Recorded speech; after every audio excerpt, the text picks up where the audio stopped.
Hi everyone. So to continue my story, I wanted to really focus on my journey through the Mormon Church. And so again, I was baptized on 1983 in California, in Vallejo. Well, it was actually at the Napa State Center. And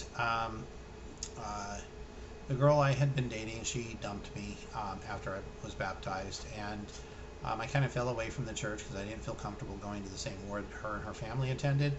Um, but so I kind of fell away, and I went kind of on the dark side of life for a little bit. And then my best friend said, "Hey Rod, let's move to Boise, Idaho." And I was like, "Okay, why not?" So we moved to Boise, Idaho. We both got jobs at Sizzler Restaurant, and I decided that I was wanting to buy a home. And so we looked and looked, I looked and looked to buy a house, and we basically had seen everything, and there was nothing left. And then about a week or two had gone by, and my realtor called me and said, "Hey, this house just came up. I think nobody's seen it yet. I think we should go look at it." I was like, "Okay." So I went to go look at it, and I made an offer, and I bought it. It was right across the street from the LDS Temple in Boise. And that was like, is this a sign from God? And so I felt it was, and I needed to get my life back on track. I had met a girl at Sizzler Restaurant, and we started dating. So I had to quit smoking because she was a Mormon, and her parents wouldn't allow her to date someone that was smoking, so I had to stop that. And so I wasn't Joseph Smith, I promise. So anyway, we eventually got our lives on track and went back to church because I felt that, that's the reason this house came available. And then we wanted to get sealed in the temple to get married, and we couldn't because we were cohabitating in sin. So we had to have a wedding in her mom and dad's backyard by the bishop. He married us, and 1 year to the date, we were sealed in the temple, the Boise Temple, for time and all eternity. And but before we could get sealed, I had to put everything kind of with the bishop on fast track. So I first had to have I think I had to be ordained to the Aaronic priesthood first, and I served the sacrament a couple times, and then I had to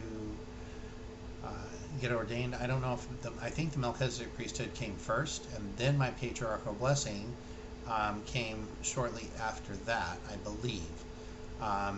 And the patriarchal blessing said I'm of the tribe of Ephraim, and that I would have sons and daughters. I had one son. So she eventually cheated on me and left me for another man that she cheated on also after they were married, and they had a child together. And he raised his son on his own, and I raised mine on my own. I didn't get a dime of child support, even though the court awarded it to me. And my son and I are like this today. He means the world to me. We don't have a conversation or text, whatever, without one of us saying "I love you" to the other. It means the world to me. I now live in Oklahoma because he moved here for a girl, and I now have 2 grandchildren here. Yeah, I'm here. So I have a great life now. So anyway, that was a very fast-tracked story, but a lot of details left out of it. I tried to get to the point. So when I left the church, so we had a state conference we went to, and at the state conference, this was sometime after my first marriage was over with. I had a second wife that was very short, that was like a year, and then my third wife was about 5 years or so. There was a state conference. We went to that, and there was a speaker. Don't remember who it was, and he said to stay away from anti-Mormon literature and anti-Mormon media. I didn't know what that meant, so later, after it was over in the foyer, out in the hallway or whatever, I went up to someone that I was comfortable with and asked him, what did he mean by anti-Mormon? What is that? Like, I really didn't know. And he said, well, there's people that like to persecute the church, and there's literature and videos and things like that that are out to persecute and tear down the church.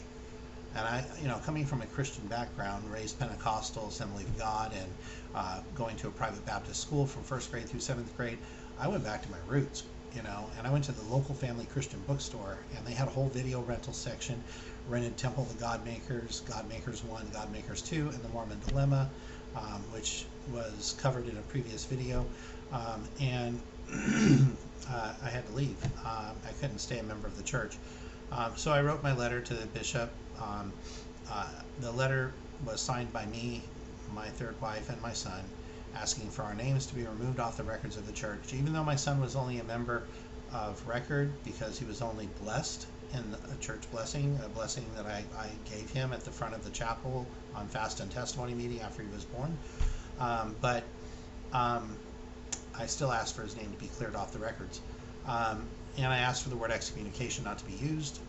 And so, in a lot of correspondence, one letter to the church president, one letter to church headquarters, church records department, one to the bishop, and one to the stake president. And excuse me for that.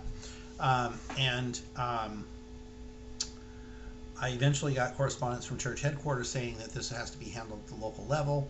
And so eventually I got a letter from the church, the local level, and I think it was the bishop or the stake president.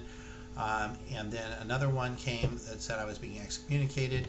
That another letter came that said I had a church disciplinary council to go to.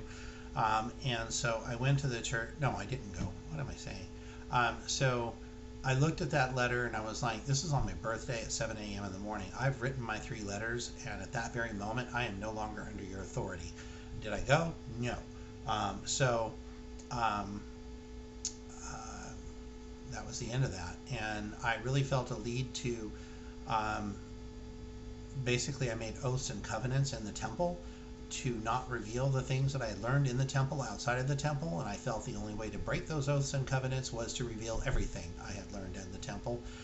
So I started a website called helpingmormons.org or org, however you say that, eventually that website went by the wayside many years after. But in the process, before it went by the wayside, I went to a temple open house in Columbia, South Carolina. I went to the Manti pageant. I went to the Nauvoo pageant. I then began speaking in local churches of different faiths, different religions, because I believe that 70% of Mormon converts, at least at that time, were coming from existing Mormon background or Christian backgrounds. And so I did not want other people to be me. I came from an existing Christian faith. I believed in God already. And so I didn't want that to be for anyone else. And I have to say, I'm not trying to change anybody to make them believe as I do. If you're pagan, Wiccan, atheist, agnostic, or another faith, I love all of you. And please don't think I'm trying to preach at you. I'm just telling you my story, my experience, personal, and that's it. So anyway, I began my website, and I'll cover that in a future video to follow this video. But I want to thank you for listening, and I will share some of those documents in this video as well. Have a great rest of your day, and thanks for listening.